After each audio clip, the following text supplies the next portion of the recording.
Since I made a video talking about the 9 layers of hell, I wanted to also make a video talk about the 7 layers of heaven. The 7 layers of heaven comes from ancient Sumeria, where it describes each layer of heaven being a different dome made out of different material, with the first layer being made out of jasper and stars. It's also described in different religions, as in Islam, where it describes there are 7 layers of heaven and each biblical character that lives in those layers, and it's also described within the book of Enoch, where Enoch goes into the 7 layers of heaven.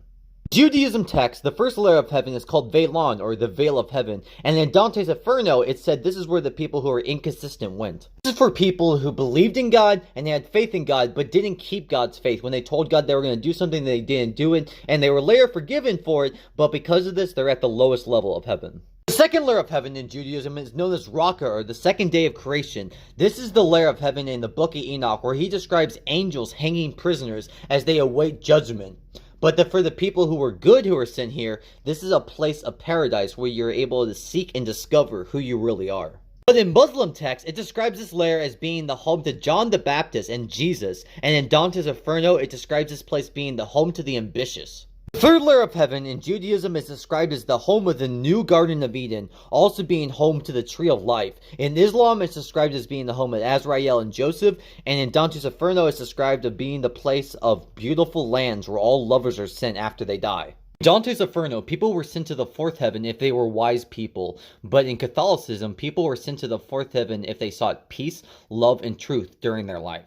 In the Bible, Ezekiel sees a vision of Jerusalem being rebuilt, and many people believe that Jerusalem being rebuilt was within the fourth heaven. Dante describes the fifth heaven to be the home of the faithful, the people who were sent who never lacked faith in God. But it's also described to be the home of the enlightened, the people who truly know themselves throughout their lives.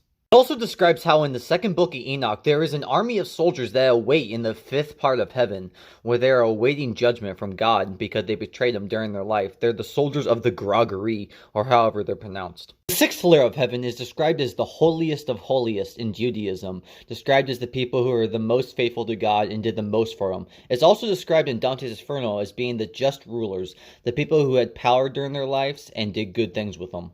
In Muslim text, it describes Moses himself living in the sixth layer of heaven. The seventh and last layer of heaven is God's throne. This is where God sits, surrounded by seraphim, at the very top of heaven. At least that's how it's described in Judaism and Muslim texts. In Dante's Inferno, it's actually the place for the contemplators. Then there's an 8th and 9th floor. The 8th floor is for the angels, and the 9th floor would be God's throne.